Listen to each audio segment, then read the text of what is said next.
Come on in, Senator James Lankford. He is a Republican from Oklahoma who was the top Republican negotiating with Democrats and the White House initially on this border bill. Senator Lankford, first time here on the Hill, I believe. Thanks for being here with us.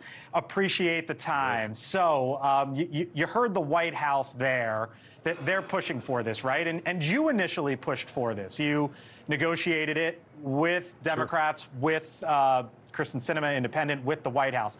So why now are you going to vote against the bill that you negotiated? Yeah, this is no longer a bill. This is now a prop. And that's been my frustration. If we're going to solve the problem, let's solve the problem on it. But now this has just moved into politics. When I worked for months on this with Chris Murphy and with Kristen Sinema, we were working to get a bill to try to be able to pass something to be able to resolve it. Clearly, that didn't happen. That failed. And so my focus is, if that doesn't work, then let's try to figure out what can work on it. The House passed H.R. 2, sent that over to the Senate. We brought it to the Senate, voted on it. Democrats all voted against that. So this whole game of, well, Republicans voted against this and Democrats voted against that, no one cares anymore. At this point, everybody's just saying there's 5,200 people that illegally crossed the border yesterday. Just solve it. Just make that stop. And I think that's the frustration everybody has is, fix this. Don't just do this. Fix it. I agree that folks outside of Washington could care less about the politics. They just want something done. When you went to the Senate floor, though, and sort of pitched this earlier this year, here's what you said. You said in part, quote, "Americans, whether you are a Republican, Democrat, or independent, are all unanimous on this issue. This is a problem that needs to be solved. Do what you can. Today we get to decide if we are going to do that or not, if we are going to do nothing or do something." Why, though, now seemingly is do nothing the acceptable view? Yeah, it's not, and I don't know why this has become the issue of just being politics for the next several months, other than we're in the middle of the presidential campaign. Everybody's trying to be able to get leverage on it. Right now, President Biden has significant executive authorities he's choosing not to use.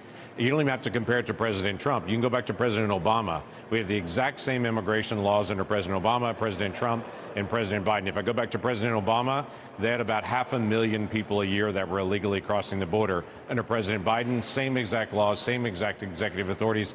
We have 2.5 million people that are illegally crossing the border. So if President Biden would just use the same authorities President Obama used, we'd have a very different border right now. At the same time, Congress needs to change the definition of asylum. We need to take out a lot of the appeals process. We need to speed up the decision-making process. Those are only things that can be done in law. So we shouldn't even have 500,000 people crossing the border. That was dramatic under President Obama.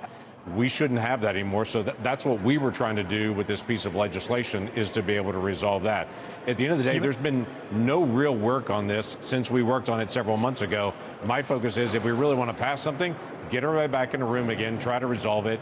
But there's been no work on that at all. This is literally just a messaging prop to do fundraising out there on.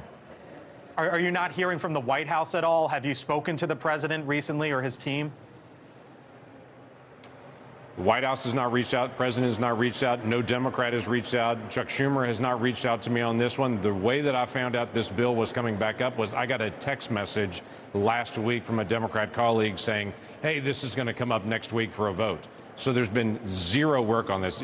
This group knows how you actually get things in Washington, D.C. done. You've got to sit down with people you disagree with, hammer the things out to say this bill didn't pass, so what will pass on it? There's been zero effort on that. That's why I call this a prop, Have you heard from Donald a fundraising piece. Just track every single Democrat's going to put out a fundraising piece after this fails tomorrow, and they're going to say, I fought to be able to get it done. That's really the goal of this, not to try to pass something. Have you heard from Donald Trump?